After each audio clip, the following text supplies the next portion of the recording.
በዚች ምድር ላይ ልታስቀይሟቸው የማይገባቸው ሰዎች ምን አይነት ሰዎች ነው ታውቃላችሁ? ቆራጥ ሰዎች ሲወዷችሁ ከልባቸው ነው፣ ዋጋ ይከፍላሉ። እስከ ጥግ ድረስ ነው የሚሄዱላችሁ።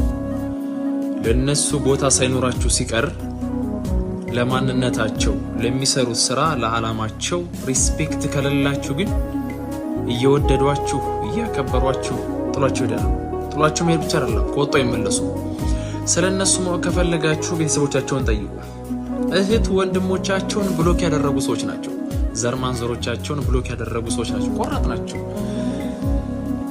ማንንም ምንንም አይፈሩ። የፈለገ ቢወዷችሁ ቻው ለማለት በጣም ዝግጁ ናቸው። እንደዚህ አይነት ሰዎች ከሄዱ ስለማይመለሱ እንዳይሄዱ ተጠንቀቁላቸው። በክብራችሁ አትምጡ፣ በማንነታችሁ አትምጡ። ጓደኛ ከሆኗችሁ ከልብ ጓደኛ ሆኑላችሁ። አለበለዚያ ሲሄዱ ያጎሏቸዋል። እውነቴን ነው።